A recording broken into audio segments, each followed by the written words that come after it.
നമസ്കാരം. മണിയുടെ 1-2-3 പ്രസംഗം സൃഷ്ടിച്ച കോലാഹലമൊന്നും ആരും മറന്നിട്ടില്ല. മറന്നത് മണിയാശാൻ മാത്രം. ആദ്യ വിവാദ പ്രസംഗം തൊടുപുഴ മണക്കാട്ടായിരുന്നെങ്കിൽ ഇക്കുറി അത് ശാന്തൻപാറയിലാണെന്ന് മാത്രം. ആരെങ്കിലും അടിച്ചാൽ തിരിച്ചടിക്കണമെന്നും അല്ലെങ്കിൽ പ്രസ്ഥാനം കാണില്ലെന്നുമാണ് പ്രസംഗത്തിന്റെ ഉള്ളടക്കം. താൻ ഉൾപ്പെടെയുള്ള നേതാക്കൾ നേരിട്ട് അടിച്ചിട്ടുണ്ട്. അടി കൊടുത്താലും ജനം കേൾക്കുമ്പോൾ തിരിച്ചടിച്ചത് നന്നായി എന്ന് പറയണമെന്നും ശാന്തൻപാറ ഏരിയ സമ്മേളനം ഉദ്ഘാടനം ചെയ്തുകൊണ്ട് മണി പറഞ്ഞു. അടിച്ചാൽ തിരിച്ചടിച്ചില്ലെങ്കിൽ പ്രസ്ഥാനം നിൽക്കില്ല. നമ്മളെ അടിച്ചാൽ തിരിച്ചടിക്കുക, പ്രതിഷേധിക്കുക, പ്രതിഷേധിച്ചില്ലെങ്കിൽ തിരിച്ചടിക്കുക. പ്രതിഷേധിക്കുന്നത് എന്തിനാണ്?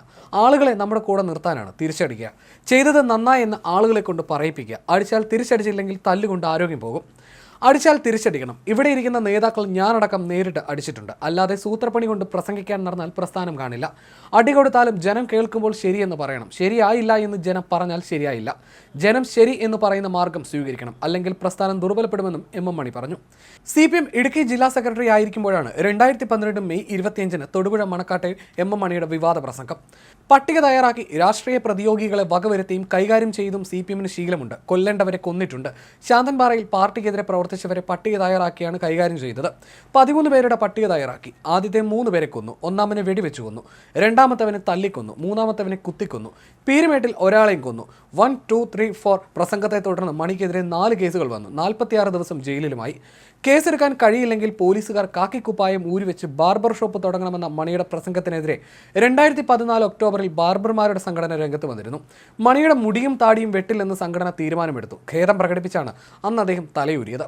പെമ്പിളയൊരുമയ സമരത്തിൽ പങ്കെടുത്ത തോട്ടം തൊഴിലാളി സ്ത്രീകളെ അവഹേളിച്ച് 2017 ഏപ്രിലിൽ മന്ത്രിയായിരിക്കെ നടത്തിയ പ്രസംഗത്തെ തുടർന്ന് മൂന്നാറിൽ സംഘർഷവും സംസ്ഥാനമൊട്ടാകെ പ്രതിഷേധവും ഉയർന്നു.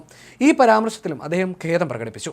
കൊട്ടേഷൻ പ്രകാരം നടിയെ പീഡിപ്പിച്ച കേസിനെ നാണംകെട്ട കേസെന്നാണ് മണി വിശേഷിപ്പിച്ചത്. ഇക്കഴിഞ്ഞ മെയിലായിരുന്നു ഇത്. ദിലീപ് നല്ല നടനായി ഉയർന്നു വന്നയാളാണ്. അങ്ങേര് ഇതിനകത്തെല്ലാം ചെന്നുപെട്ടത് എങ്ങനെയാണെന്ന് അറിയില്ല എന്നും പറഞ്ഞു.